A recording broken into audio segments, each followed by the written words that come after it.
বেদে বা বাদ্যা স্ত্রীলিঙ্গ বেদেনী বা মান্তা নামেও পরিচিত বাংলাদেশের একটি যাযাবর ইন্দো আর্য জনগোষ্ঠী।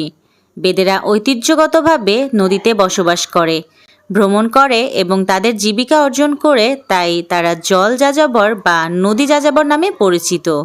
বেদেরা ইউরোপীয় যাযাবরদের অনুরূপ। বাংলাদেশে প্রায় ৮ লক্ষ বেদে আছে। তারা দল বেঁধে ভ্রমণ করে এবং কখনো এক জায়গায় কয়েক মাসের বেশি থাকে না। বেদেরা একটি প্রান্তিক গোষ্ঠী। বেদেদের প্রায় ৯৮% দারিদ্র্যসীমার নিচে বাস করে এবং প্রায় ৯৫% বেদে শিশু বিদ্যালয়ে যায় না। ঐতিহাসিকভাবে বেদেরা ভোট দিতে পারত না, কারণ তাদের স্থায়ী আবাস ছিল না।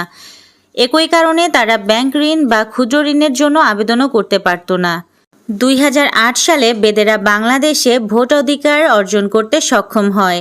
এছাড়া বেদেরা জাদুবিদ্যায় পারদর্শী হয়ে থাকে। বেদেরা নদীর তীরে বসবাস করে, তাই বেদেদের অধিকাংশই সাপ সম্পর্কিত ব্যবসায় জীবনযাপন করে, যেমন সাপ খেলা, সাপ ধরা, সাপ বিক্রি ইত্যাদি। তারা ভাগ্যবতী গুল্ম এবং ভেষজ ওষুধও বিক্রি করে। তারা দাবি করে যে এতে জাদুকরী বৈশিষ্ট্য রয়েছে। বেদেদের অন্যান্য পেশা হলো বিনোদন পরিষেবা, যেমন বানর খেলা, জাদু খেলা এবং ক্ষুদ্র ব্যবসা।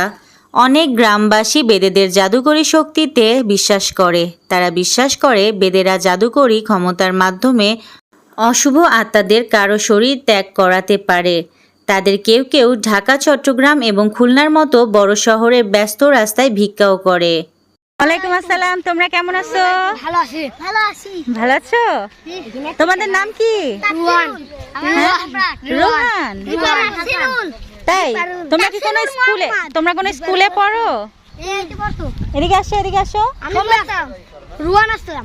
আমি ঢাকা পড়তাম। ঢাকায় পড়তা? আমি ইন্ডিয়া পড়তাম। তুমি রংপুর? আমি আচ্ছা, বাবা আম্মুর সাথে তোমরা এখানে আসছো, তাই না? কতদিন হয়েছে তোমরা এখানে আসছো? এই দুই দিন না 3-4 দিন হয়েছে। 3-4 দিন হয়েছে। 5 দিন। ও আচ্ছা আচ্ছা, আসো আসো, এদিকে আসো। এখানে কয়টা পরিবার আছে, কয়টা ফ্যামিলি আছে তোমাদের মতো? এই 18টা।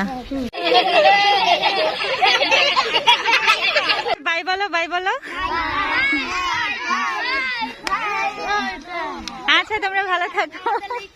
হ্যাঁ, আল্লাহ হাফেজ। বেদেদের নিয়ে এই বিশেষ প্রতিবেদনে ছিলাম আমি, ইয়াসমিন আক্তার, সুরমা টিভি 24।